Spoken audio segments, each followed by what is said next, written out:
வணக்கம். நம்ம தொடர்ந்து திதி தேவதைகளை பார்த்துட்டு வரோம்.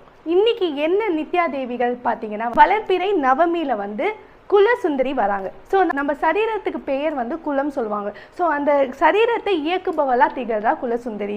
ஸோ அம்பாள் 12 கைகளுடன் 6 முகங்கள், அப்புறமா தாமரை பீடத்தில் வீற்றிருக்கா. ஸோ அம்பாளுக்கு முக்கண்கள் சொல்றாங்க. ஸோ தேவர்கள் எல்லாரும் அம்பாள் கிட்ட மரம் கேட்பாங்களாம். அதுக்கப்புறமா அம்பாளோட அருளைக்காக காத்திருப்பாங்க. தேவர்கள் மட்டும் இல்லைங்க, அசுரர்கள் கூட அம்பாளோட அருளுக்காக பிரார்த்தனை செய்வார்களாம். ஸோ அம்பாளை வணங்கும் போது பேச்சாற்றல் நல்லா வரும். ஸோ பேச்சாற்றல் மட்டும் இல்லாமல் முகப்பொலிவும் வசியமும் தன்மையை தரும். விளையாட்டு துறையில் நீங்கள் இருந்தீங்கன்னா கண்டிப்பாக இந்த அம்பாளை நீங்கள் சேவிச்சு போனீங்கன்னா கண்டிப்பாக ஜெயிக்கலாம். அது அம்பாள் திருக்கடலில் பார்த்தீங்கன்னா புத்தகம் எழுத்தாணிலாம் கையில் திகழ்து. ஸோ அவங்க படிக்கிற இதில் அவங்க மேம்மேலும் வளருவாங்க. ஸோ அம்பாள் குலசுந்தரியை களம் போட்டுட்டு அதற்குரிய மந்திரத்தை சொல்லி நீங்கள் வேண்டினீங்கன்னா பசங்க நல்ல எஜுகேஷனில் ஷைன் ஆவாங்க.